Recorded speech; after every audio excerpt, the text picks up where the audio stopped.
welcome to the annual meeting of the ACC Board. We meet, of course, every quarter, but this is our official annual meeting where a lot of important things will be done through our agenda. I think I'm the only one who got the Casual Friday memo. Okay, good. It's a really exciting moment for us, for our organization. It's an amazing morning. We've just been looking at our screens here and reading a press release that we knew was coming from the mayor's office, an amazing endorsement for this organization and the work we're doing, and really strong commitment from the mayor in funding some of our important initiatives here at ACC to improve our services, to grow adoptions, to increase our live release rate. We, as a board, have been wanting to maintain and strengthen our leadership position in animal welfare around as one of the leading shelter systems with an ever-improving live release rate and better services. But I think today there's a lot of really great new news that I'll turn the microphone over to Dan to go through with us in detail. And also a really important piece for our board, which again is something that we've discussed amongst ourselves at the executive committee. Hello? At the executive committee level, we've been talking about ways to grow our board, to improve our governance, to strengthen our diversity on the board, to find people who can really help us develop our fundraising and our deep commitment to growing both our public and private foundation of funding and support. So we'll be able to vote on an amendment. We will be voting on an amendment this morning to have 2 independent board members joining our current board, going from 9 to 11. So it's just a lot of exciting news. So I think turn it over to Dan to talk about some of the detail.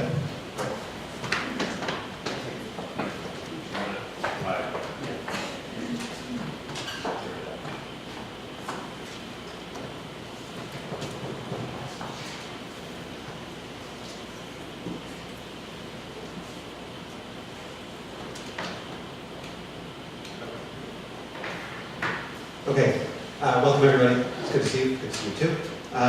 So I wanted to just talk a little bit about some updates from the city.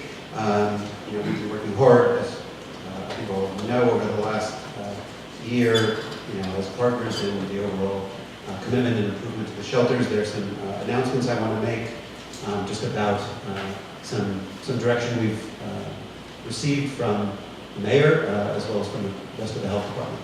So I wanted to first talk a little bit about the budget changes that are going to be happening, and they affect both this fiscal year and the next fiscal year.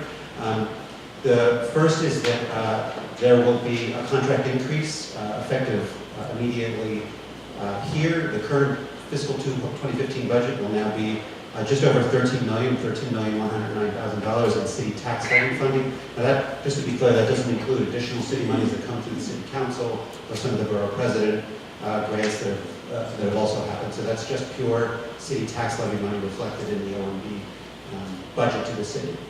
This reflects a 6.7% increase over last year's, and just tracking to the changes that have been happening over the last several years, an 81.6% increase over fiscal year 11, when we began the effort to really ramp up funding and services at animal care and control. Notably, we've been, I think, transparent about what the budget increases would look like since 2011, and this now exceeds our prior commitment of 77% increase by this year over 2011. So next year's budget will also be flat compared to this year, and will continue the increase to over $13 million. This is just a chart so you can get a sense. We began this effort of improvement and renewed commitment at a budget of just over $7.1 million in 2011. So I wanted to just be clear to the board and to the public that we will be renewing the ACC contract for 3 years, so through June of 2018. And the contract will reflect these increases. We're also, one of the elements that have been increased in this year's budget and will be continued next year is that we're funding a senior development staff at Animal Care and Control. We're really deeply committed to Animal Care and Control being able to fundraise for additional services, for supplemental activity, for being part of the prevention system in the city to try to decrease the number of animals entering the shelter system. And so we're really pleased that we can provide some modest support for staff and other than personnel services for donor development, for fundraising, and for managing the board's fundraising committee. The total dollar value of this is $232,500. The expectation will be that this will be self-sustaining after the following fiscal year, and we're confident that that will be the case. We're also announcing $8.5 million in capital commitments to Animal Care and Control for several. All right, in case I check that. So we're really excited about this. We know their needs, we know their facility needs. So let me just start by what the sort of small to large with what we're intending to have this pay for. Now, again, this is capital money, so it's money that's committed now and will be spent down as projects get initiated, constructed, and finalized. So this is not time limited. It doesn't have to be spent in this fiscal year or next fiscal year, but it begins a process for doing so. The first, which we think we can do rather rapidly, probably into the next fiscal year, would be to continue ACNC's efforts to increase the availability of adoption services in areas that are hard to reach or that basically help people get to them or bring ACNC to people rather than people to ACNC. There's currently a single mobile adoption center operated by ACNC. There's another one in the works, and the city will now provide funding for 2 additional ones that will be dedicated to services in the Bronx and Queens. The second will be to focus on the Brooklyn shelter. We know that it's an older facility with a heating and ventilation system that needs to be patched together periodically, both means inefficient use of resources and also suboptimal conditions. So we will be designing and constructing a new ventilation system and also replace the roof of the Brooklyn shelter. We expect it to result in very significant improvements in temperature and humidity control. It will result in the creation of dedicated fresh air isolation zones to help with disease control and prevention, and will provide efficient fresh air exchanges at current optimal standards. So we're really excited about this. This will be a challenge for the organization. The design will have to factor in what it looks like to phase this in, because we're not going to shut the shelter down while this is undergoing this work. So this is we'll all be working together on trying to design this in a way that has the least operational impact on the organization. It's about $3 million. We estimate at this point with design and construction it'll exceed $3 million. Yes. And then lastly, and we're most excited about this, that there'll be the construction of a new adoption center at the 110th Street Manhattan shelter. So beginning immediately, we will embark on a design process that involves obviously ACNC, our city's Department of Design and Construction, and significant public engagement around what a vision of an adoption center would look like. We will raise the existing garage. You can see photographs of that now. That garage provided some utility when we were improving and replacing the ventilation system several years ago to help sort of move some of the operations into it while that was happening. But this is not a building that we want to see improved. We want to see it replaced. So we're very excited about this. We expect to begin the design visioning process immediately with the hope of beginning construction in the next calendar year 16. So this is going to be very exciting. There's going to be a lot of work for the organization, for the board, and for multiple parts of the city. But we think this will have a very significant impact on both improving adoptions, the adoption experience, and also freeing up space in the existing shelter for other operational needs. So we're really excited to announce this, and we're going to start as soon as we possibly can, take a look at what this is going to ultimately look like. Our hope at this point, and while it's premature to commit to it, is that we're going to be thinking about an entrance that would not be on 110th Street to this, so it would sort of really sort of highlight the adoption activity. And lastly, I just want to say, and Patrick, thanks for, I know this has been a conversation with the board for a long time. The mayor would like to make clear that we as a city are supporting ACC Board of Directors to expand the seats, so this would become a hybrid board, much like others in the city, where there will be both mayoral appointees as well as non-mayoral appointments to the board. So that's what I wanted to announce, so thank you very much.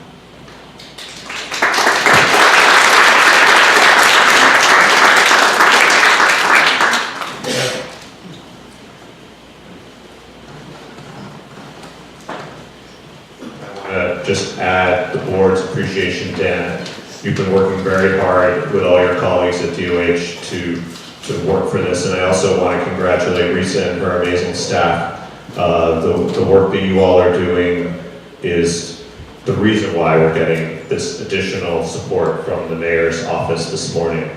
And I also want to congratulate everyone here on the board, because this isn't something that just happens overnight, and it doesn't happen with just one person working on it, and it's not easy. And it's been a process, and I feel like our organization in what we're doing and how we're working as a board just continues to grow and improve. Adding new board members is going to be an amazing opportunity for us to take this organization to its next level. Today's a real game changer, I think. So it's super exciting. All this that Dan just announced, the $8.5 million in capital funding is in addition to those slides that came before that presentation. So it's true incremental new opportunities for us. This adoption center will be such an important thing. We've been aggressively pursuing increased adoptions, and this is really going to make a flagship space for New York City to be the place where you go when you need a new pet, a new companion. So it's super exciting. I'm sure the board has some questions, comments, lots of exciting news. We've just begun the conversation, but anyone want to? So I want to thank Risa for the fantastic advocacy work that probably went into getting this new capital and this new expense money, and to thank the city for putting that forward, because these are the kind of dollars that it's really hard to raise, $1 at a time. So really it's a massive infusion, which is fantastic. I think in terms of the new adoption center, which is, I think, a very exciting opportunity, I don't think this rises to the level of emotion, but I think I would like to very strongly hope that the sense of the board is that we include a very strong civic engagement component to figuring out what this adoption center should look like. We're at the beginning of a very, we're going to build this from the ground up. So my hope would be that, and I would like to direct the organization, I hope, to figure out a way to bring in the sort of thoughts, hopes, dreams, ideas of the public who are becoming into actually adopting animals, to make sure that it meets their needs and their hopes and expectations. Because I do think that this will be a very important public face of our organization, and what it looks like and how it's laid out really could be informed by the very people who are going to be using it. So I would like very much to have some kind of a set of public discussions about what this new adoption center would look like. Some kind of an open set of meetings where people can bring forth their ideas that can be, before the design, gets solidified. And I know that, we have 5 years most of the time for capital projects in the city to get done. So I know that the design isn't yet done, but we do have a limited space. It's not, going to be, it's not going to be the perfect shelter, but our adoption center. But I think we can make it really be a leading center that people, hopefully from around the country, would come and learn from, but we need to have the ideas of the public, so I want to just make sure that happens. I just wanted to echo my thanks that Louise just mentioned to Risa and her staff for putting us in a position where we can take on this project, and it's extremely exciting. And thank you, Dan, for your efforts, and thanks to the city for supporting us as a board in pushing ourselves forward as an organization. And Patrick said it, and Louise said it, and it's all of us as a board. I think we want to be leaders. We want to be leaders in the animal welfare space, and be leaders in the country, in terms of live release and the adoption experience, and improving our shelter system. And none of us, I think, are satisfied with where we are, but I think we recognize that we've made a significant amount of progress, and the city is recognizing it by allowing us to embark on these improvements, which will make us even better. Yeah, and I think also as we move forward, the discussion has just started. So we said, I think we need to involve and engage the public, get people's ideas, talk to animal welfare organizations around the country, just get lots of advice and also at the same time, as a board, we all need to sort of get up to the Manhattan shelter as a group, take a look at the space that currently is devoted to adoptions and really figure out what is that opportunity as well, because we're going to open a 2,500 square foot adoption center, and we're also going to free up some space, which can go a long ways to improve medical health and welfare for all the animals that are coming into the shelter, the 30,000 animals a year that we have coming into our system. So there's an amazing adoption opportunity, and there's also, because of that, other opportunities. So it's really great. It's a great challenge for us.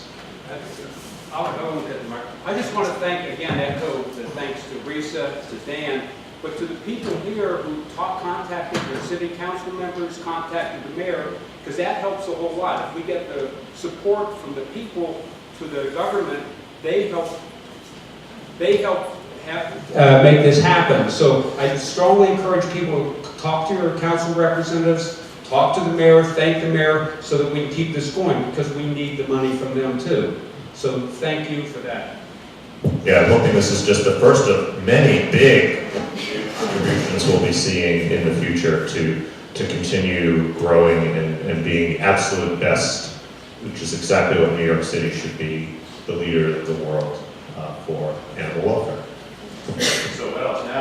Now to some of the mundane aspects of this meeting. We need to approve the minutes. Sorry, I just jumped into the really exciting news, but may I have a motion to approve our minutes from the previous meeting?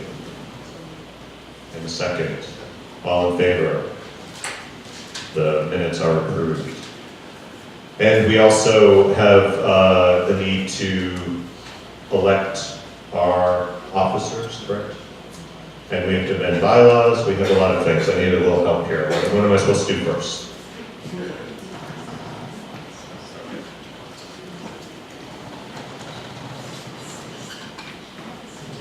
All right. The first order of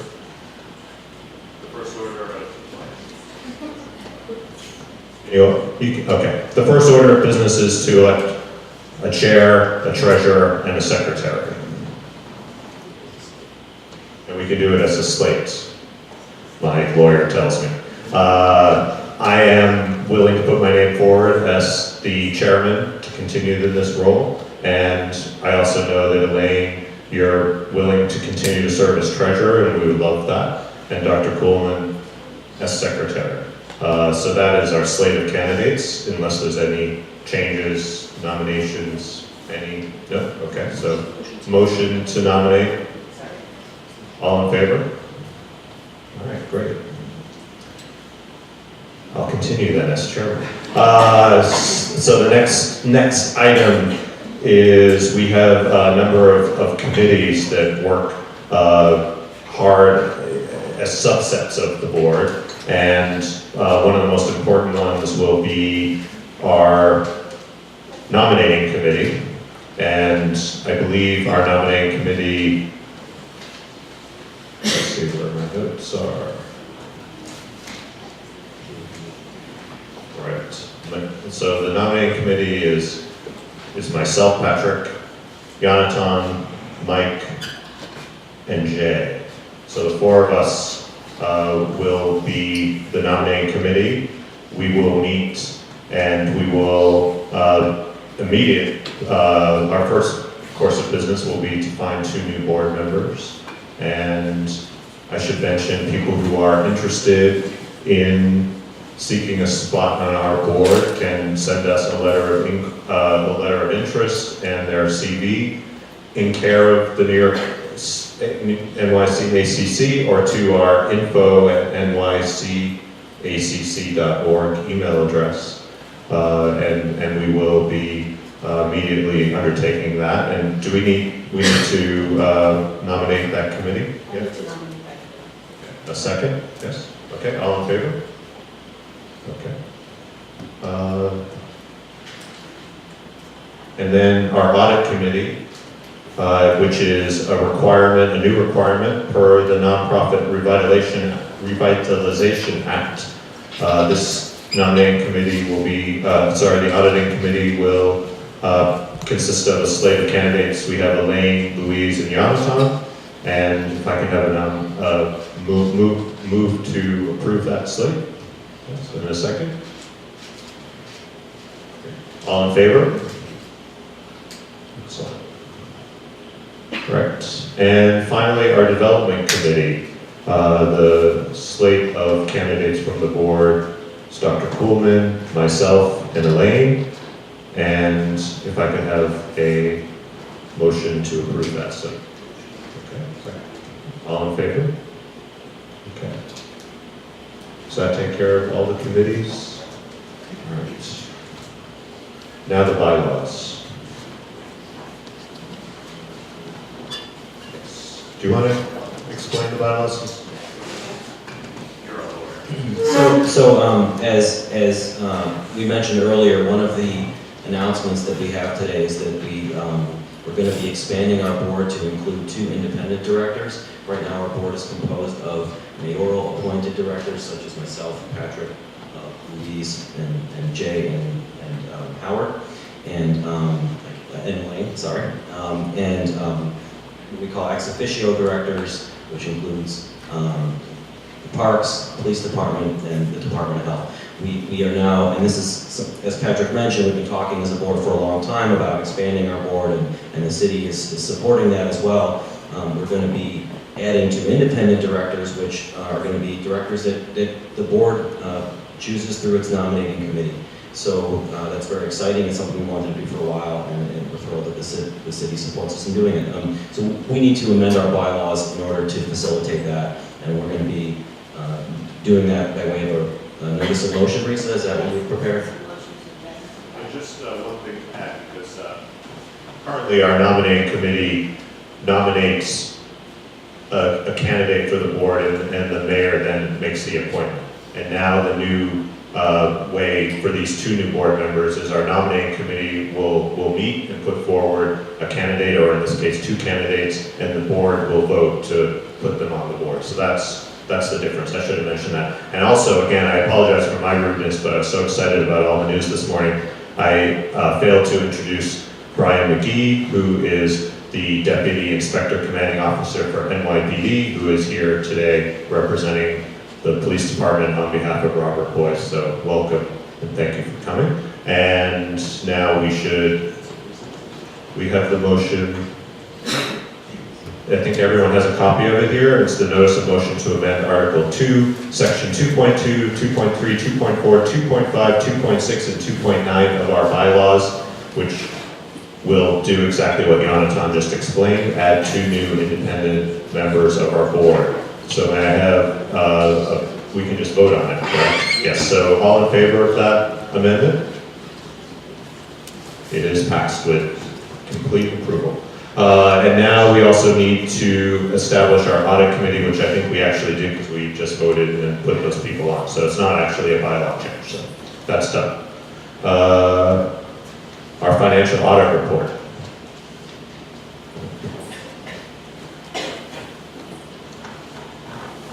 My name is June Menente, and I'm the audit partner at the firm Rosenberg Menente.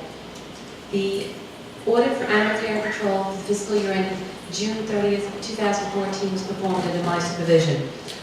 Although the financial statements were discussed and presented during the executive session, there are some highlights I'd like to discuss now. 2014, revenue support and gains on support had increased significantly over the prior year, approximately 20%, or $2.77 million. And that was primarily due to the increase in funding from the City of New York, in additional placements, positions for program-related placements in field operations and medical, as well as additional funding for transport vehicles. Dropping down to expenses, increased significantly in addition from the prior year. Approximately 24% or $3.2 million, and that was primarily due to staffing increases in program-related positions. The interesting part is looking at those expenses and the makeup of those expenses shifted slightly. Looking at the program expenses in relation to total expenses expended during 2014, it increased by approximately 2% from 87, where it's been pretty level over the prior years, to 89%. Increase of about $3.2 million. In essence, administrative expenses as a percentage dropped about 2%, dropping from 11% where the current levels were in 2013 to 9%, and that was approximately $33,000. Fundraising stayed level from one year to the next relatively. In our opinion, the financial statements present fairly in all material respects the financial position of Animal Care Control for the fiscal year ending June 30th, 2014, in accordance with generally accepted accounting principles in the United States of America.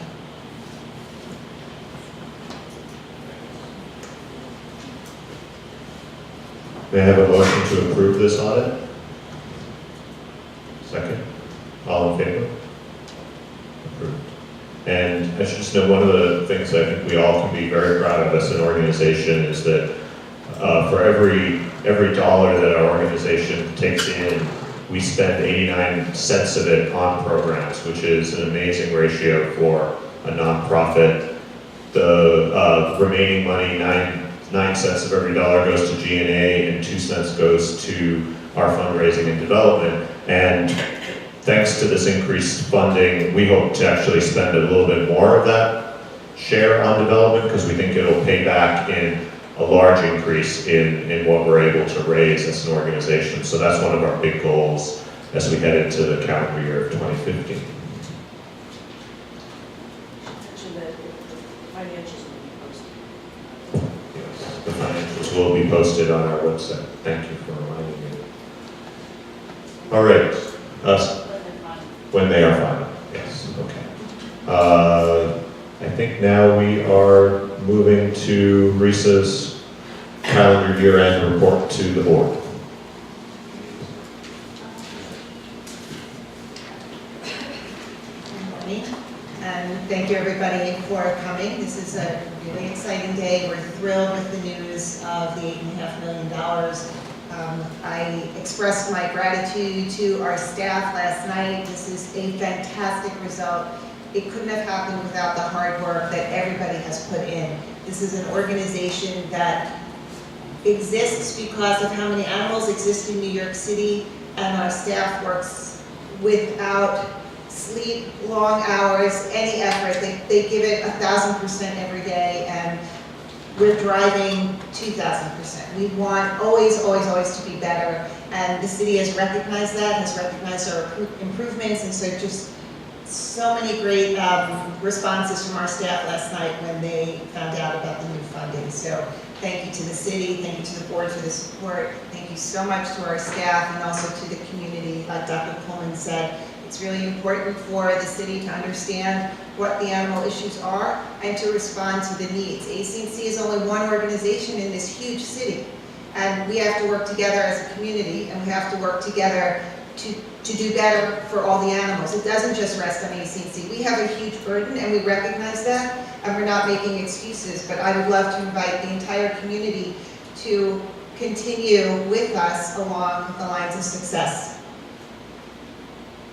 So to recap, in 2014, this is what our intake, I'm reporting on live intake of cats and dogs. This is really the most significant population that we have. This is where most of our resources are dedicated, and I think that there's just some changes from last year that are interesting to note, including the increase in owner surrender and the increase in stray animals, and then just a pretty flat with respect to euthanasia requests, return to owners, return to the shelter, and animals seized by the police. But overall, we took in live cats and dogs over 30,000, but we also took in close to 4,000 others.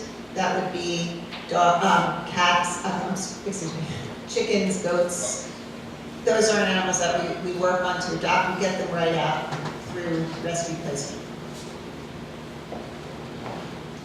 And what happened, how did we do in terms of outcomes? So 31,581, including owner-requested euthanasia. This is a full composite of every outcome for cats and dogs in the shelter.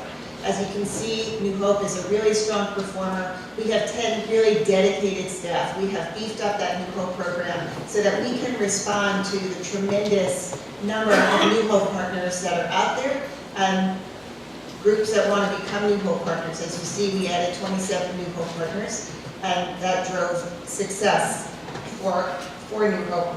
They pulled about 500 more animals in 2014 than they did in 2013.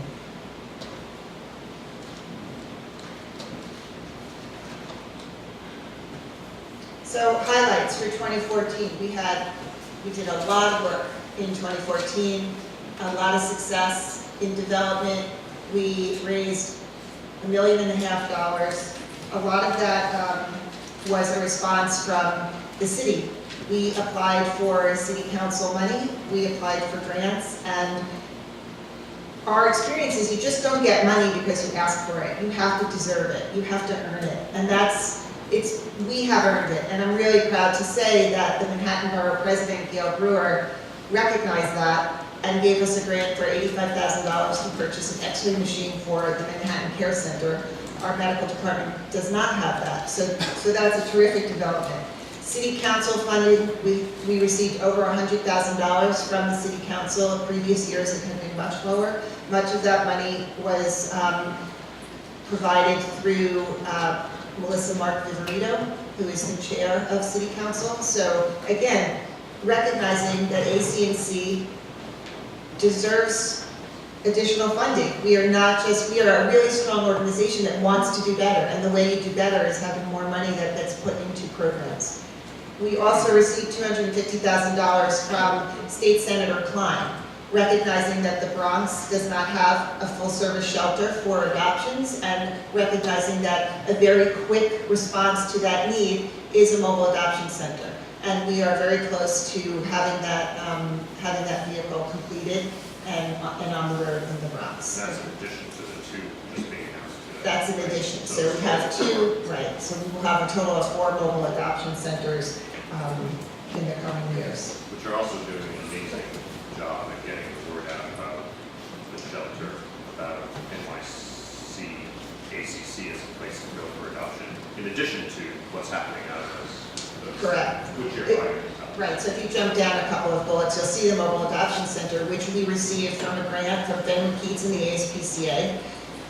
We have, since we launched it in February, we've been able to adopt 411 animals from that vehicle, 260 cats, 151 dogs. So the second benefit, and equally as important, is the vehicle goes to communities that may not know about ACC, that we provide opportunities for adoption to communities that may not be conveniently located. And also, it's a PR thing. You know, it's driving through the city, and it has our logo and has our website, and so we are using that vehicle as a way to drive awareness in addition to adoptions.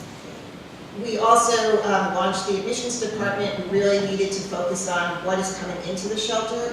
That program only started in July and had a goal of about 150 animals that we could defer from coming into the shelter by offering other resources in the community. It more than doubled its expectation. We're hopeful that in the next year we could do 500.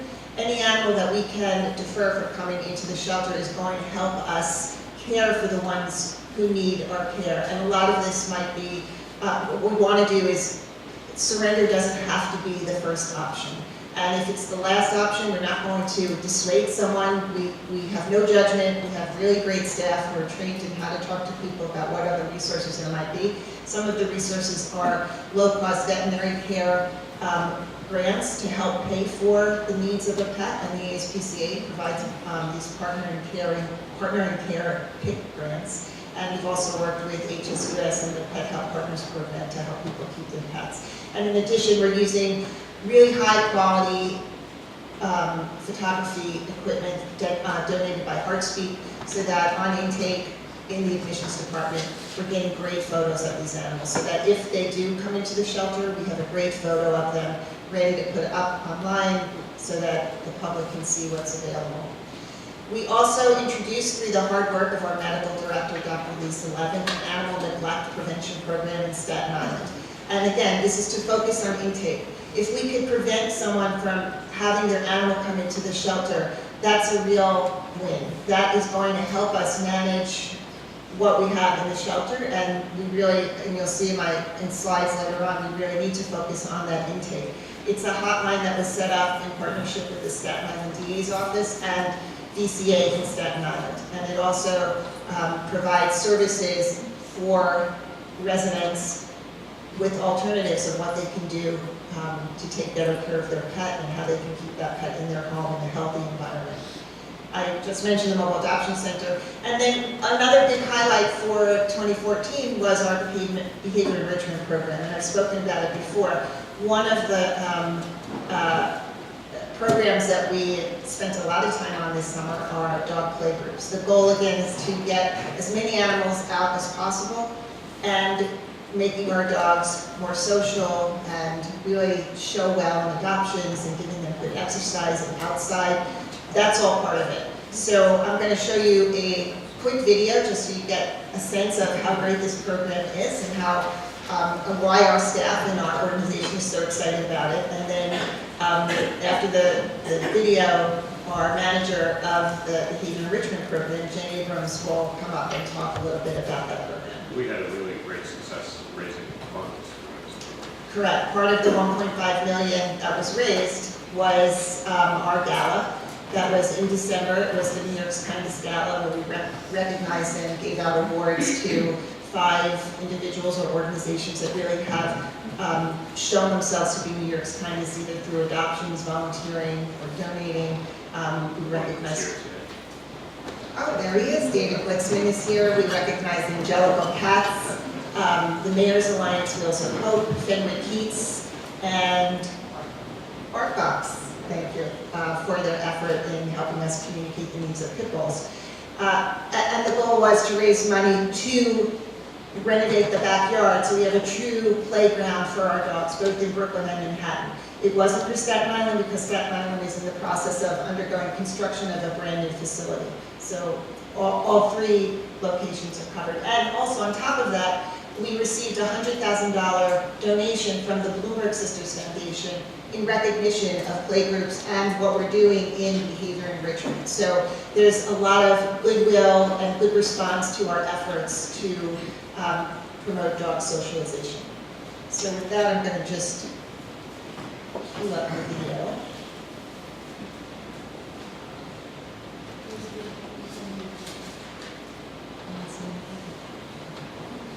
Hang on 1 second.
a year full of really amazing programs and exciting advancements, and it looks like it's just going to continue, which is incredible. This one highlight is particularly near and dear to my heart, and I'm really grateful for the opportunity to speak to you about it. That highlight is the introduction of dog playgroups at our care centers using the Dogs Playing for Life program that was created by Amy Sarah. With the help of a generous grant from Best Friends, Amy spent 9 days with us in September and October. The training involved hands-on days at all 3 care centers, where the entire population of eligible dogs were rotated into playgroups at each care center, and we did that successfully. The only exclusions from these playgroups were for medical conditions or hold statuses, so all breeds, all sizes, all ages were able to participate. We had groups of dogs ranging from 2 to upwards of 7 or 8 playing together. It depended upon the particular dogs we had outside at the time and their different play styles, which we got to watch and experience and figure out who played well together. The training also included staff from across the organization, from different departments, and as well as interested volunteers, so it really was organization-wide. We started seeing the benefits of the Dogs Playing for Life program immediately. With playgroups, out of the kennel time is more efficient and more productive for both the dog and the handler. The playgroups provide essential dog-to-dog social time for our individually housed residents. And in contrast to leash walks, here the dogs get to run, they get to jump, roll, play to their heart's content, all with other dogs. It's an opportunity for the dogs to just be dogs. The playgroups provide both mental and physical stimulation, which is so important for all dogs, of course, but particularly for dogs in kennel environments. We are able to exercise 60+ dogs at a single shelter in less than 6 hours, and we've been doing that successfully for a few months now. And often we can thoroughly tire them out even in that brief period of time. And leash walking that same number of dogs would require about 15 human hours, so it's a huge improvement in our use of time. With playgroups, we are able to have behavior staff coordinate with animal care staff, so the kennels are being cleaned while the dogs are outside the playgroup. So it also improves the efficiency of cleaning. Not only can the cleaning is done more efficiently, but also the arrangement reduces the tethering of dogs in the rooms while the cleaning is happening, which decreases their frustration level and the frustration level of the dogs that are watching them. And it also brings down noise levels in the room, which I think is appreciated by both dogs and humans. We are seeing an improvement in the dog's behavior in the kennel. They're generally calmer, particularly right after playgroup, and a lot of them go back and take a nice nap. This is very much a quality of life program, and we hope that this program will lower the stress levels for all of our dogs and long-term may lead to decreased illness. We aim to give the dogs more positive experiences in the care center to create more positive associations through playgroup. Observations that we're able to make during the playgroups will provide valuable and thorough information for our new co-partners and for our adopters.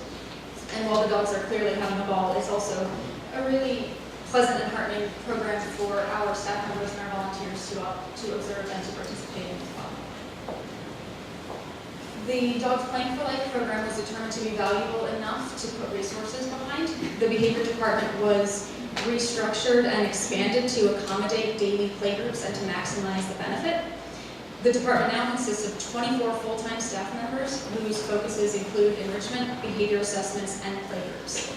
The additional staff members that we have will allow these playgroups to continue daily in each care center, and that will enhance the numerous other enrichment programs that we have put into place over the last few years, and that are greatly benefiting all of our animals.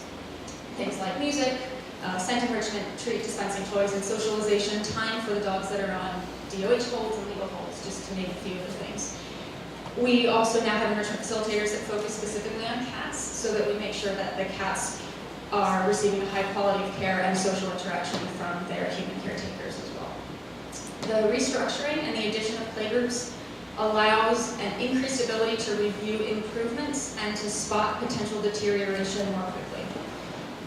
We will be making daily notes on each dog participating in playgroup, so we can track the progress through their stay, and with the number of dogs that we have at any given time, that's a pretty big thing for us. We can make overall behavior determinations based on a series of observations and interactions instead of one single assessment interaction, which is what it more or less had previously been. And this program obviously has had quite a large impact on us as an organization, but one of my favorite things to have witnessed is changes in individual dogs. We've already had numerous occasions to see a dog come into the shelter, a bit shelter shocked, hesitant to interact with people, shy, timid, sometimes in the process of shutting down even after just a few hours. And we've seen those dogs blossom in playgroup in a way that we've never been able to see before. Sometimes it takes just one session out in a group like this, a social group, to see a change. And it's motivated by the opportunity to play freely with other dogs. And you can actually, and I've had the opportunity to watch them blossom right in front of your eyes. You put them in the pen and they start out a little shy, maybe they give a sniff toward another dog, and then they stand still while the other dogs come over and investigate. And then you see the tail start to wag, you see the body loosen up, and they bounce a little bit, and then they give a more confident play bout, and then they're just running back and forth across the pen. And it makes me very happy.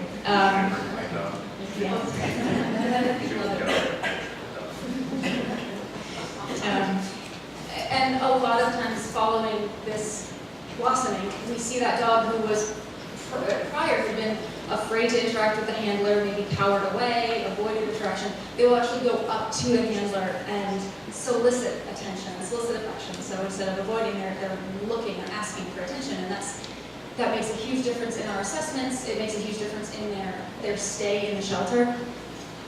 So the playgroup program is helping dogs acclimate more quickly. It's helping them thrive longer in the shelters. And our dogs now have the opportunity to show us how they're able to interact with other dogs without leashes in the way, without barriers in the way. And in some cases, we see improvements in their social skills while they're with us. And in all cases, we have an opportunity to better get to know these dogs as individuals.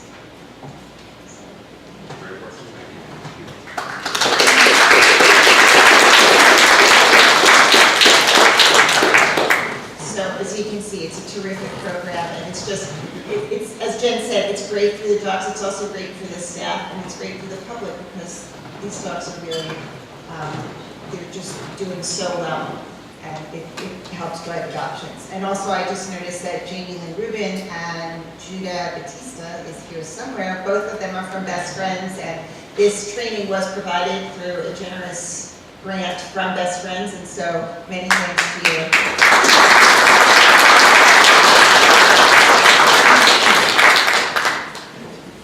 Okay, so I want to talk now about 2015 and where we're going. We are going to start to report our data publicly based on the Asilomar Accords.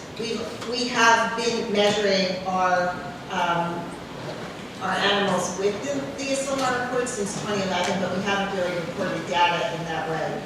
What the Accords are, Asilomar is a city in California, and a group of animal welfare industry leaders got together to talk about common definitions, how we can all compare what animal welfare organizations are doing so that we're benchmarking against the same set of criteria. And the agreed upon definitions for the health of animals are these 4 categories. Our goal is to get all of our healthy and treatable animals out. And as you see, treatable has 2 categories. That's the goal. The Asilomar Accords sort of drives you to measure your success in terms of a live release rate. And it's a really good measurement tool. It's not the only tool that we use to measure our success, but it is a way to track our progress against individual shelters and the communities across the nation. So when we looked at 2014 and using the Asilomar metrics and our live release rate for dogs, you can see we're always over 80%.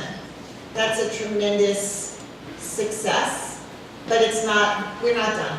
It's never good enough until all of our healthy and treatable animals have placement. That's our goal. So we're not gonna pick a number and say we're done here. We're not gonna be done until all of them can find suitable placement. But as you can see with dogs, we're proud of our success because it's staying above 80, which is a really beyond respectable. It's a very strong showing of programs and outcomes for our dogs. But the other side of the equation is cats. And that's a tremendous challenge, huge. And you can see in particular, it's in the summer. And the live release rate is also driven not just by our operations, because again, our staff know we are never done. You have to do better every day. We have to control disease, we have to manage our population, but it is also a reflection of what comes in. And this is why ACC is here. We exist to take in all of these cats. They are in the community, they are brought in mostly as strays. We don't pick up strays in the community, but they are brought to us. And especially in the summer when it's kitten season, you can see getting a 66% live release rate is not good. We all know that. And if you ever come to ACC during those 5-6 months, morale is down because we don't want that. We want better. But then you look at December and we're at 86.7%, or January of 2014, it was over 90. So that's a reflection not only of operations and improvements, it's also a reflection of the intake. And so we have to think about how do we manage our population? How do we address what is coming in? And we won't lose sight of dogs. I mean, they're as important, but here is where we need to pay much more attention, because combined together, we can make, the cat live release rate goes up and the dog live, we're going to be a much better organization, and that is what we strive to do. So I just want to end by saying, our goals for 2015. Our goal is really to be leaders in animal welfare, to be leaders in New York City, to earn the respect of the community and of the city government, of the mayor, city council, of the board, of our peers, because we are in the greatest city in the world, and animal care in New York City should reflect that. And we can only be better if we do better operationally. And again, I can't say how thrilled I am with the $8.5 million that the city provided us, because we earned it. It didn't just happen like all of you have said. It doesn't happen overnight. It happens from a tremendous amount of work by a lot of people. And it also happens when the community works with us. When the community works against us, we have another burden, which is how are we going to be better so that people come in and people accept what we're doing and understand what we're doing. And so I think the formula for success depends obviously on doing better every day inside the organization, changing operations, a higher performance level, never being off your game. It's also working with the board and having the board support all of these new initiatives and thinking out of the box with us. It's also staff, making sure staff are held accountable and higher levels of expectation. That's very important to all of us. It's a key factor of success. And it's about community. We will never succeed without the support of the community. I've said this many times, ACC does not exist in a vacuum. We rely tremendously on the community to help us make New York City a better place for animals, but we aren't the only ones in the animal ecosystem. There are many players. And so, as you see, New Hope is tremendous. There's lots of rescue partners out there, and there are a lot of people in the community who are interested in animal welfare. And what I say is engage with us. Help us be better. And we listen for criticism, and we try to respond to constructive criticism. We want to be better. And just like Louise had suggested, we do want to hear from the community. The garage is a game changer. We are thrilled to have a premier adoption center for New York City, and we want to hear what the community has to say, because that garage, that's nothing new. And none of us in the organization take credit for, hey, here's a great idea, because that garage has been here for a long time doing nothing, and it's prime real estate, and we are so excited to have earned the money to make a game change for ACNC. And so with that, I think we're just going to open it up for public comment.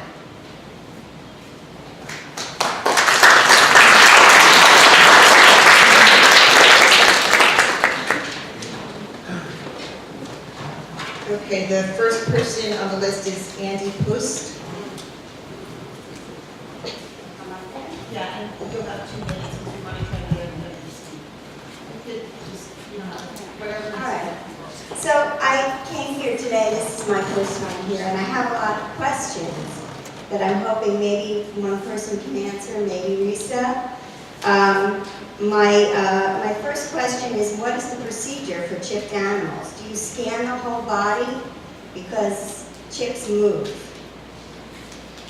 Yes. Okay, so you scan the whole body, and once an animal is, if there's a chip found, do you call the owner, or is it? Absolutely. Whatever information we can get off the microchip, that's great. We do not want to keep your pet in our shelter. We want to call you up and say, come now, come now.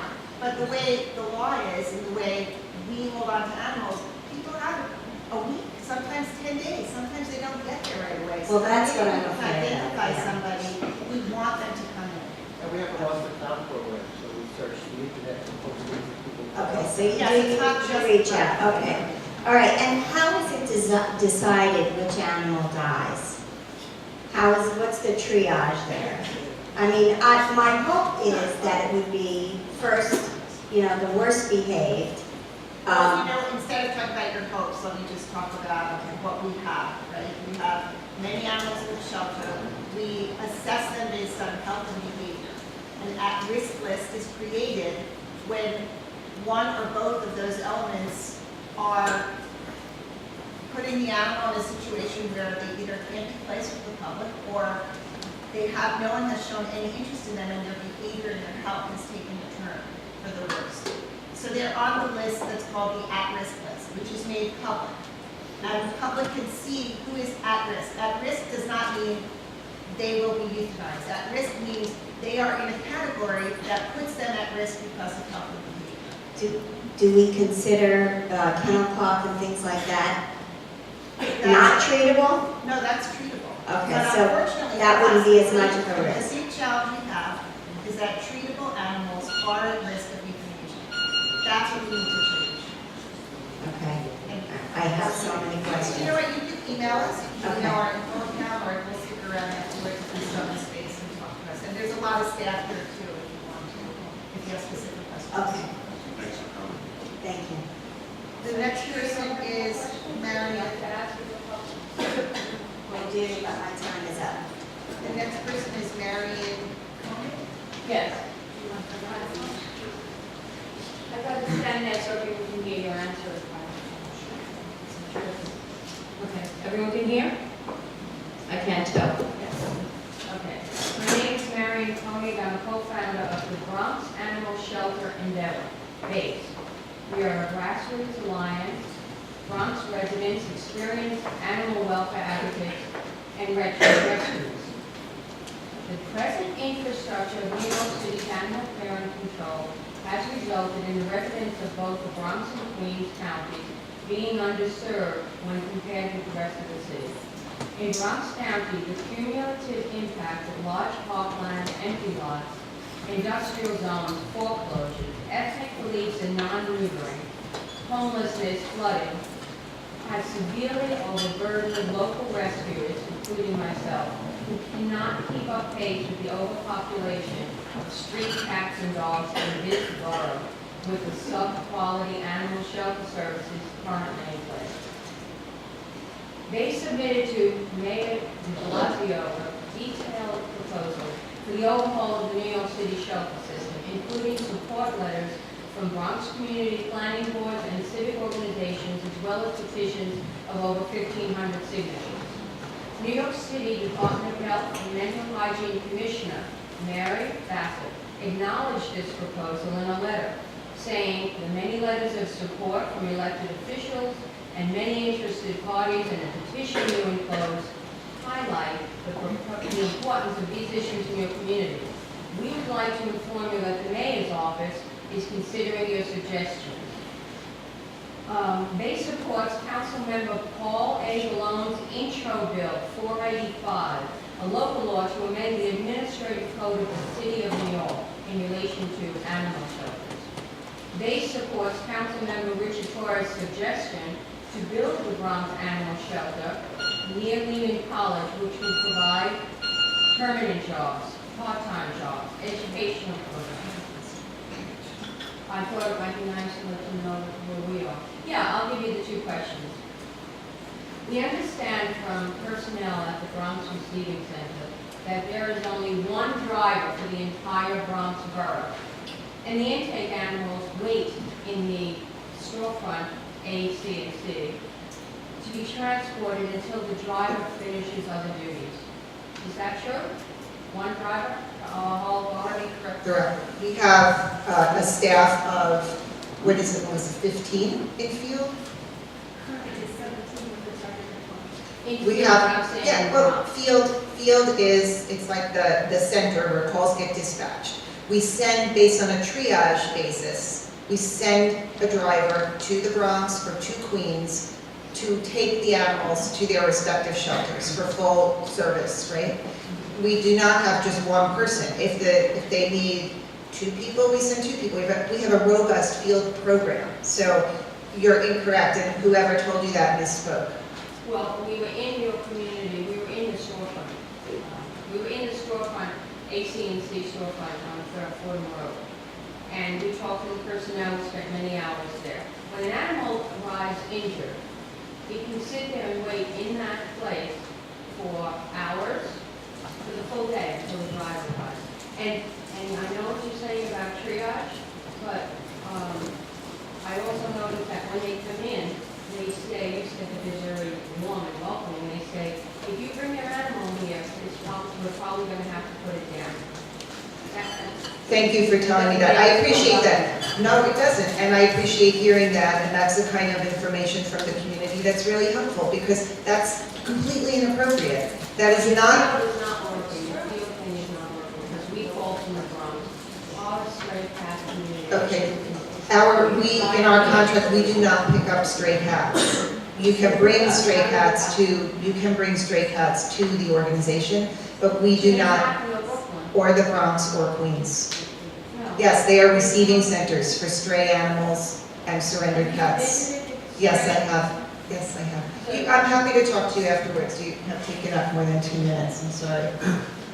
I just want to also thank you for the advocacy and work you're doing in your community. And I think some of the news today is going to help, but we know that there are areas in the city that are currently being underserved, and it's, I think, all of our goal to improve that in the future. I think today's a nice step, but there's still a lot to be done in the Bronx and Queens. Bringing an adoption van into the Bronx is not. I know. It's gonna. We're suffering, I understand. and the animals are suffering a great deal. We are not getting animal help. And one of the areas that we're going to focus on in 2015 is the cat population. How many cats are out there? What are the targeted zip codes? I know in the Bronx in particular, and certain communities in Brooklyn, there's a very high spike of stray cats. And so we're going to really look at that. The cats are something that we really have to focus on this year, and that hopefully at the next board meeting we'll have some more positive information to give to you. The next person is Tracy Vicente.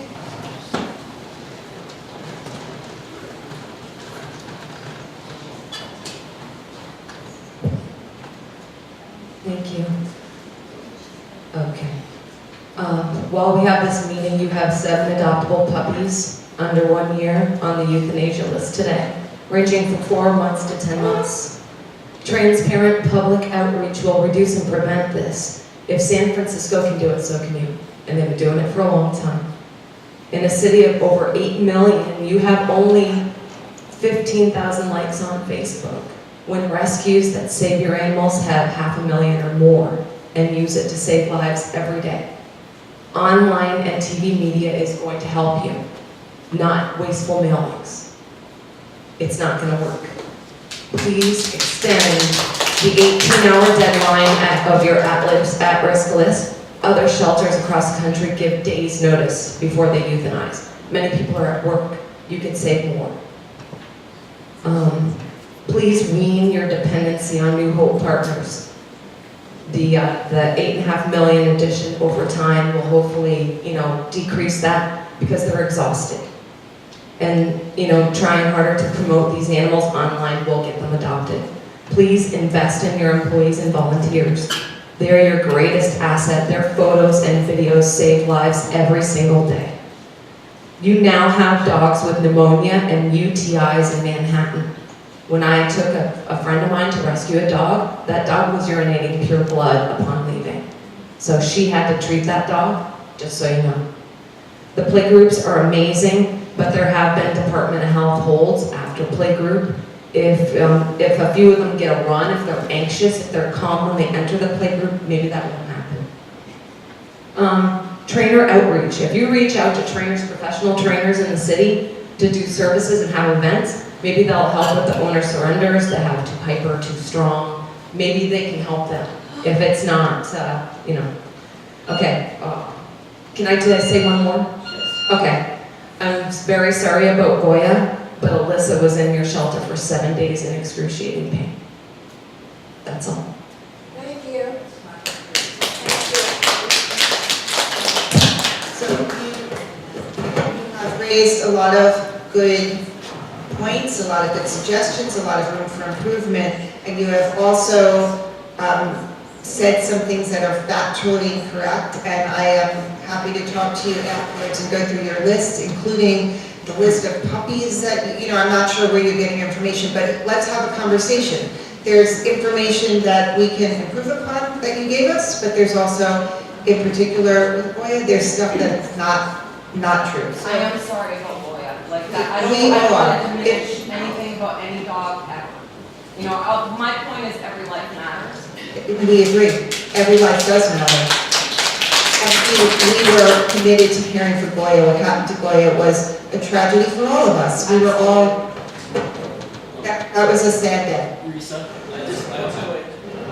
I wanted to say also that I like the particular the social media idea. I think that's something that we need to do a lot better at, and we can do a lot better at. But just It costs a lot less. Yeah, Like, Facebook is free. We've talked about it. We've talked about that a lot, and we've made definite improvements, but we have now a chance to really run. Second Chance has almost, or over like 750,000 likes. They outreach all the time. That would be free to you. Any dog that, It'd be that great if you they need to could promote, you suggest can to just people go like on us. there. Any of you who are working with any of those groups that have that massive following, if you can suggest that people follow us and like us, that would be great. We could use the help. You are- help us also. It's a grassroots effort. I spend a lot of it doing in my professional life, building community Well, around social media. ACC and- needs that transparency. It's time. If you reach out to the public, it's like Jackie Robinson, the Jackie, We're the asking you dog right now, on help News us, 12. help us, That help us. dog was adopted like bam. You can do Actually, this. Jackie Robinson was not adopted like Bam, and I know that for a fact because I went on Good Day New York with Jackie Robinson. Wasn't The she staff adopted loved by her. No, she wasn't. She wasn't. And so that's what I mean. There's like, I totally understand and I hear what you're saying, and if I wasn't so knee-deep into what we do, I would agree with you. But there's a real inside story here about animals that you see on Facebook or on other pages that are not our website pages or our Facebook page that create fictions behind certain dogs that do a real disservice to the animals in our care. If you can help us grow the likes on Facebook, that's huge. That would help us tremendously, and we want to hear those things. But Post your there's, dogs on Facebook. we do post on Will Facebook. you post the full list, including the dogs that are new and lonely? So it's on our website. The dogs that are at risk, the cats that are at risk. Look at the cats. Let's talk about cats also. We have to get more animals placed. We want to be a better organization, and when you talk about transparency, I don't know any other animal welfare organization that stands up here in front of the public and explains all of our operations, our finances, what efforts we are trying to do to make it a better place. What I would do is I invite you to come speak to me, send us emails, help us, come join our team. It is a community effort. We don't want to be on the outside where everybody else has 200,000 likes and no one likes us. We're doing the lion's share of the work, and we need help of so many people. I don't want to overextend somebody else's time, so let me just move on. Tom Skopek. Good morning. I have a loud voice, so I'll speak from here. First, congratulations on obtaining the increased commitment from the city. That's really good work, and hopefully that goes a long way to solve some of the issues that I want to raise here. I've reviewed the data the ACC has made public. Preliminary, I applaud the ACC for its many new programs set in place since 2012 to reduce the number of animals killed in the shelter. An adoption staff, mobile adoption, vans, increasing number of adoption events, better branding, a behavior department, dog playground programs, and surrender preventions. With all these programs, I expected to see a dramatic increase in your library release rate compared to intakes.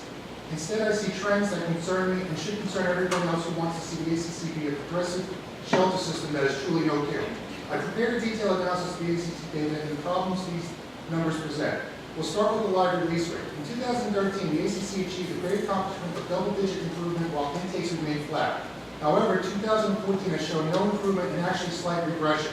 With intake numbers rising, which historically have a strong correlation to worsening library release rate, this trend does not bode well for continued improvement.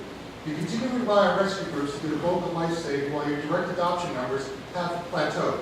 You continue to assign a large percentage of your animals to the at-risk list. For example, 30% of all dog intakes will end up on the at-risk list, and 23% of all dog placements are from the at-risk list, thus making one of the ACC's more successful marketing tools. All these cats and dogs are the ones you've given up on saving. Instead, you throw your hands up, hold, and hope the public will step in and save them at the 11th hour. This is not effective life savings. And last but by no means least, there has been an uptick in the euthanasia rate, 30% low for cats, which is incredibly alarming. Why is the youth rate ticking up when it should be going down? Is there something wrong with these new programs, or is it that they're not being managed well? These are all hard questions that require answers. I will make available to you this analysis with the request that you review with open mind and use it to help drive and sustain the continued improvement of the care and placement of New York City's homeless pets. Thank you. And Tom, if you would provide that at the end of this, I would appreciate it. Thank you. Okay. Mara Del.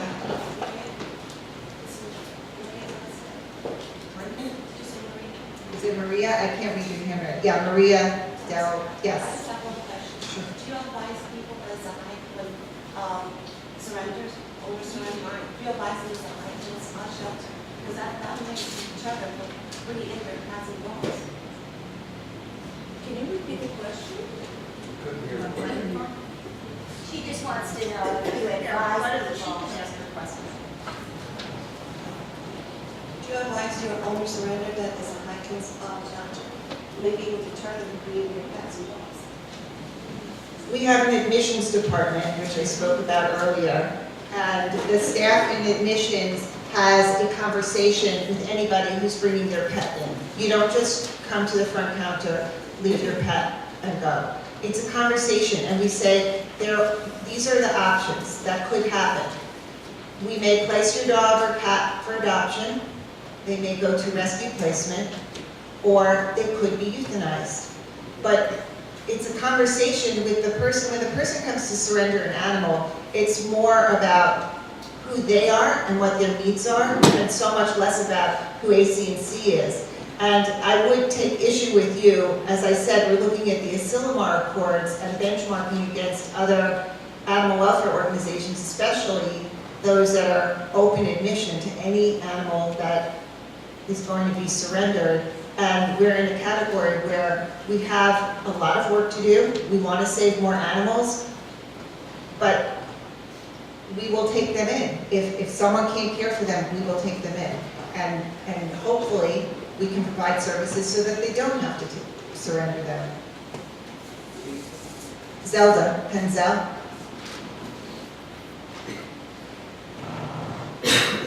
I want to say thank you very much for all the wonderful work that's being done.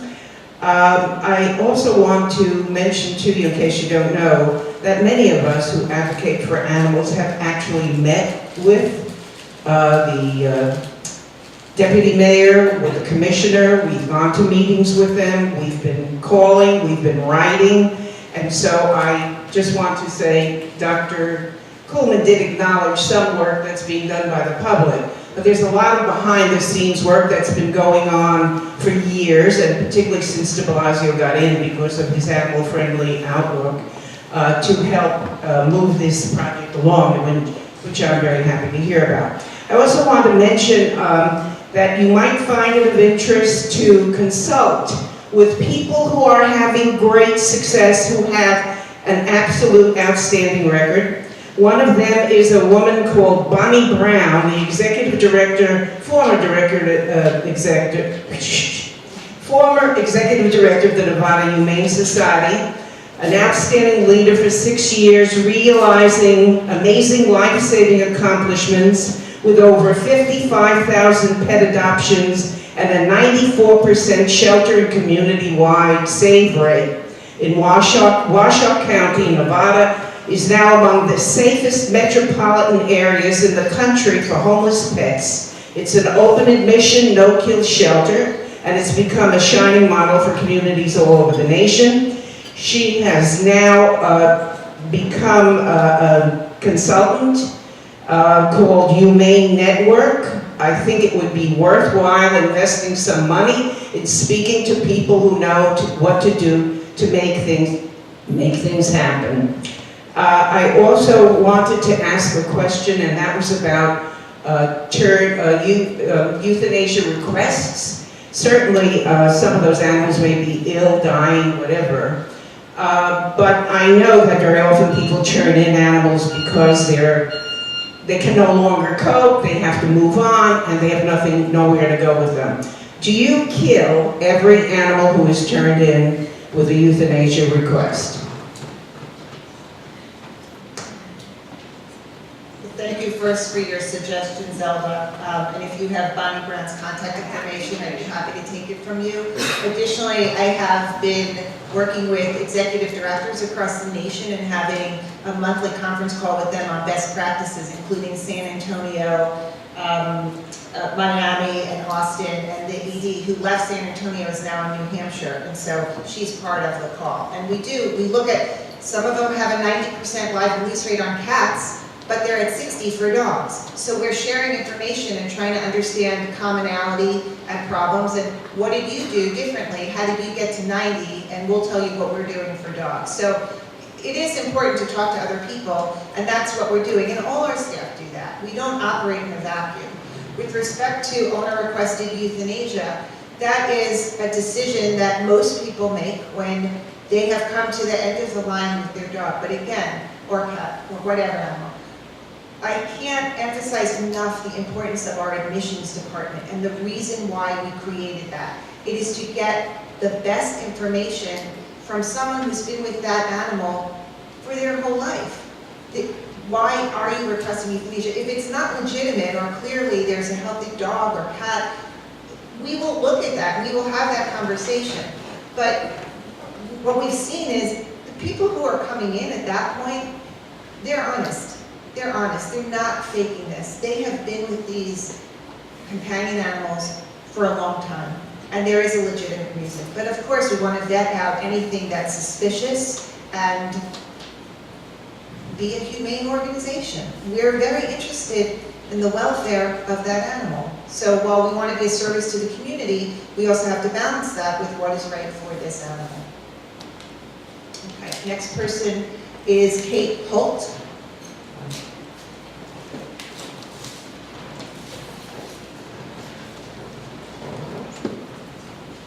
Hi, I have a few different questions and comments.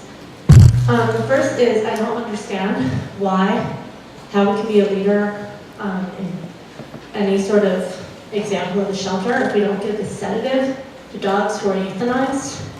It seems a basic standard of humane treatment. I can imagine a veterinarian doing that to a dog, and I'm wondering why the dogs don't get sedatives before they're euthanized. My other question, does the Asilomar, when you talk about the Asilomar Accord and an 80% live release, does that include animals that are euthanized for kennel cough? Because when we see, like on today's list, there are 7 puppies. And all of these dogs, there's so many adoptable dogs that are 2C or 3C with kennel cough. And if the shelter is failing at the most basic cleanliness and disease transmittal, you know, that seems like the baseline for what should be done for these dogs. Like they should at least, you know, be kept clear of a disease that no vet would ever put a dog down for kennel cough normally, an adopted dog. And also, when you talk about diversity on the board, I'm wondering, I don't know, are there any animal welfare people on your board? And maybe that would be a thought to include an animal welfare person with experience in this country, and maybe even somebody who has that social media experience, building a social media following. And the other point I want to say is that I see a lot of, like, I read these assessments, and I see a lot of hungry strays who are being given experience, no child ratings, because they've growled at a plastic assessor hand. First of all, I kind of think dogs have a really good nose, and they know the difference between plastic and flesh. And these are hungry dogs. Like, I had a dog that had food resource guarding issues, and I worked through it. They could at least be given a chance to acclimate more before they're retested.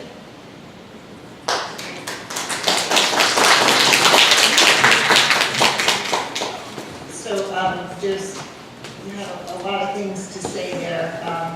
Let me just try and address some of them. Certainly, putting somebody on the board with animal welfare experience or with social media experience, it is open, like Patrick said. Anybody who's interested in seeking out a position should send us their CV and a letter of interest and why. So thank you for your suggestions.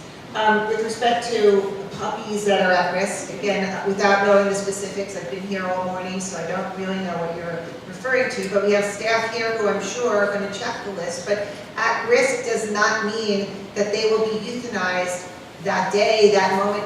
We are trying to publicize those animals that are in our care that are either healthy but with a treatable or manageable illness, so that someone could take them. They're at risk because if they don't get better, they're going to be at risk of euthanasia. So it's our way of saying to the public, acknowledging we're not keeping everybody healthy. We have to do better on that. We want all of our animals to be healthy, but we're dealing with a constant population, hundreds and hundreds of animals every day. So when they're at risk, don't assume that means they will be euthanized. It's an opportunity to say to the community, please look at these animals. Ideally, we would love for people to be looking at our animals that are available for adoption on day one and take those and not wait for the emotional impact of I should pull this animal or I should adopt this animal because he's at risk of euthanasia. It would be great if we could get them out sooner. The less time that they spend in the shelter, the much better it will be for everybody. It'll help our population and it will get healthier animals out sooner. The live release rate, again, it's just a metric. We want to get all of our healthy and treatable animals out. And with respect to assessments, yes, I understand we all have our experiences with our own animals and how they react and what they like, but these are animals in a shelter. And as you heard Jen speak, we have a really good staff of behavior assessors and behavior enrichment, and we want to give these animals a chance, we do. But we have to believe them when they show signs of aggression, because we also have to balance the risk to the community. Because I wouldn't be able to sleep at night if I knew that we just sort of looked the other way and said, oh, it's just a rubber hand, he'll be fine, and then he goes to a house that has 2 children, and one of those children get bitten. That would be very upsetting. So we do retest. We do. You have to believe me when I say we are as interested as you are in getting animals into good homes. And we will retest them. We think that the play groups are really helping them be better with other animals and with resources, but there are certain behaviors that are troubling and challenging, and we have an obligation to the public to keep them safe also. So it's always a balance. And what else was the adjective, Senator? Why don't we decide it to animal free last time? You know, we follow best practices. There may be veterinarians that disagree with you. Some animals do get sedated in a certain situation, and I don't want to get into the details of our medical practices, but we have been, because we feel that our medical practices are acceptable best practices in the industry. But you're saying you want to work with us, and you're saying that you want you want our input, and yet now you're saying you believe that this is the best thing, that you're just going to do it. I think that's an awful thing.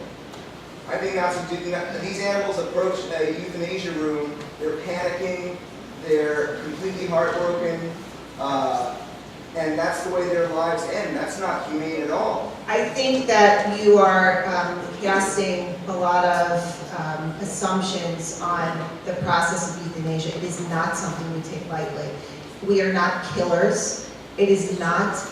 Well, why wouldn't you share? You have to understand that the people on our staff who are presented with these challenges every single day do not want to put an animal in any more distress. So there might be professional differences of opinion.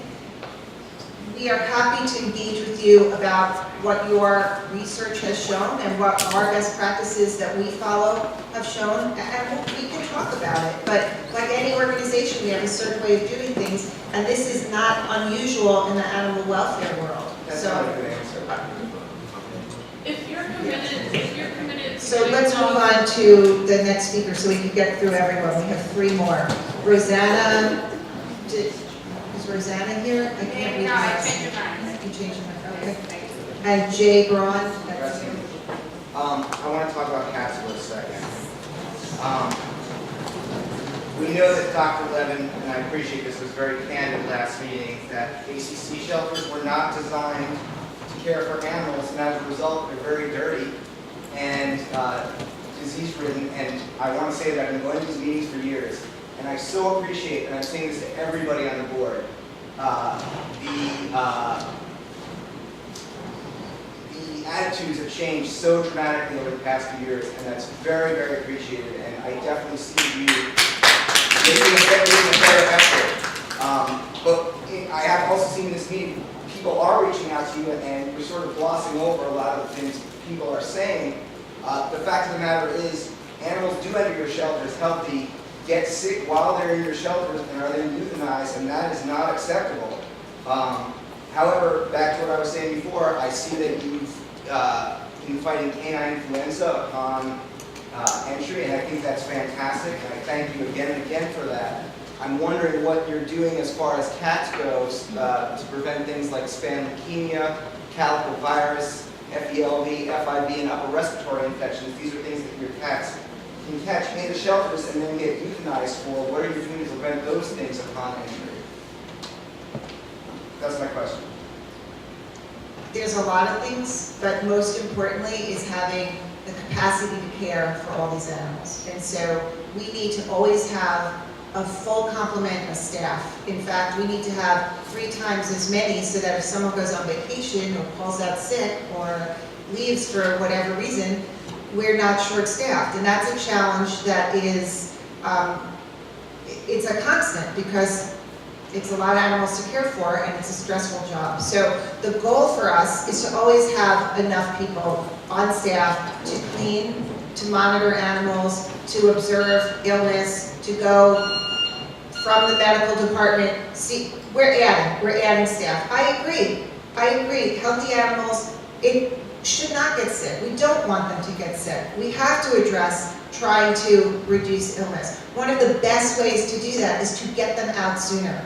So again, I go back to waiting for the at-risk list to be posted. Why not on the first day that animal's available for adoption? The ones who are at risk, those are the ones who are not getting adopted. Those are the ones who are the challenges.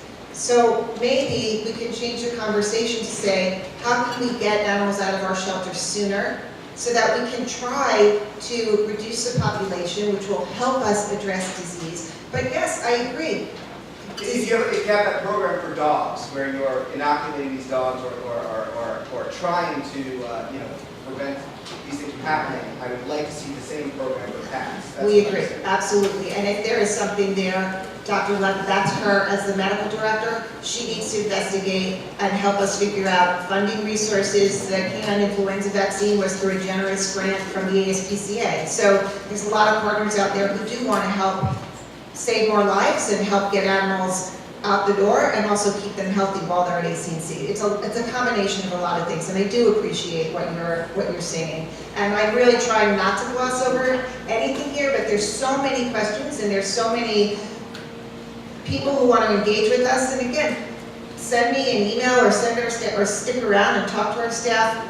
We made significant progress because we are trying to address the community's concerns. We are not working in a vacuum, and we do not want to work in a vacuum. We want to work with all of you, and I think so many great suggestions, some really important facts were stated today, but there were also a lot of things that are not factual. And so let's have further conversations. Let's make ACC a better place and respond to all of your needs. Teresa, one thing to mention as a veterinarian, vaccines take 7, 10, 14 days of work.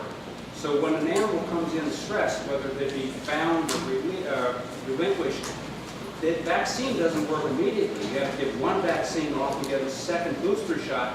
They're exposed and vulnerable for that time. So any vaccine program can't immediately solve the problems. You need time, and that's a tough thing to buy. Isn't that an argument for having a cleaner shelter, though? Well, absolutely. And space is a real problem. I mean, one of the biggest things that I think about here is hopefully we can develop some sort of a culture in New York to decrease the number of cats being bred in backyards and communities, decrease the number of dogs being bred, because we need the help there because our intake numbers come in and it's a bad situation. We need to work with the community. I mean, that's different than what our basic goal is, but it's part of the whole community is we need less cats coming in and less dogs. Sadly, in my experience as a veterinarian for 40 years, the only way we've evolved in many communities, because where I first moved into Gramercy Park in the West Village, it was a tough area, a lot of cats, but as people worked, now with gentrification, there's no cats. I mean, that's a sad, only end to animal problem, but when that happens, there's hardly any stray cats. I worked with an animal rescue group at Eastman on Long Island, and over 30 years, they've spayed and neutered 10,000 cats, and now they have a negative population growth. They didn't even have enough cats to, supply the demands out there. They have to come further west. So it does work. It takes time and it takes a lot of effort, but it's a real problem. We need to decrease the intake, and that's going to help a whole lot. So, I mean, that's a long, slow educational process. What about that? You want to throw out passes on the It's like many people talking at the same time, so let's just go to the last question so that we can, Dr. Cohen will be all those and all of us will talk about. I do want to mention though that I have met with that organization, and actually they came to our Brooklyn Care Center yesterday and pulled 16 animals, the majority of them cats, because they have dealt with their cat population, and so we were meeting to brainstorm so I can figure out what did they do that helped. But they said it took 20 years to get to that point, so it's a long, long haul. And finally, we have Loretta Carey, who is our last question. Hi, everybody. My name is Loretta. Most of my questions have already been addressed by others, but I want to go hit a personal note. I've had 2 different dogs I adopted on the urgent list, and both times, when I was there, that hurdles would be thrown in front. They kept saying this, one of the dogs I adopted, they kept insisting he has kennel cough, he has kennel cough. I'm like, that's fine, I understand, let me see him. I had to argue for a half hour before they even allowed me to see him and bring him out to meet my other dog. Long story, he's home, and he did not have kennel cough. My second adoption, which another dog was on the urgent list, I went there, it was there at 10:30. I said, I'm here to adopt a dog. Sit down, adoptions don't start till noon. I said, I'm here to see about a dog that is going to be put down. You have to do that on your computer, I was told. I'm like, I am here in person. You need to work on your staff, let them know. Kennel cough is not a death sentence. Tell the person, let them know what it is, let them deal with it. They have to be a little more accepting or nice to people when they come in to adopt. If I was a quiet person and sat down, Lissa would be dead right now. She would not have gotten out of it. As I said, most of my questions have been addressed. Why don't you kennel pets together that come in as owner surrenders? Or do you, I should ask? We don't have the cage space to do that, and also animals that come in, we don't really know the whole history. If they're from the same home? If they're it's from an the owner same home, surrender we've done and you that. have 3 dogs and 2 little dogs. Well, we can do that. When we can do that, we will do that. Certainly if they're from the same home and they're a bonded pair or more than 2. Because it seems in general that they're And here's separated. but a very important fact to remember is sometimes if they're not altered, they cannot cohabitate. That's part of the issue that we're trying to address. Will you kennel them together if everything is If good? we can do that, and if they're coming from the same home and they're a bonded pair and we have the space, I mean, there's a lot of factors. It's not as easy No, I as why understand. don't we do this? And the other point about customer service, it's immensely important to me and to all of us. And if you've had a bad customer service experience, please come up and talk to one of our staff so we can figure out what it was and how to correct it. Because like I said, if I was a quiet person, these 2 dogs would probably be dead right now. And thank you very much for adopting. We really appreciate that. Can I ask just a quick question about the intake photos? If you want dogs out on day 1, why are there such terrible pictures? I mean, the intake photos, even on the at-risk list, some of the photos are just terrible. Somebody online can barely see the dog, it's out of focus. Okay. We agree that some photos, I would say we have really improved drastically on the photos, and I hope that you agree. There are photos, though, that are taken right at the receiving centers. And the photos that are taken with the more expensive, elaborate equipment are taken by our admissions department. We are going to grow our admissions department to be present in the receiving centers. And so, yes, a good photo, a picture tells 1,000 words, or whatever the expression is, that really will have an impact. So thank you for that suggestion. Okay, well, thank you everybody for coming, and have a good day.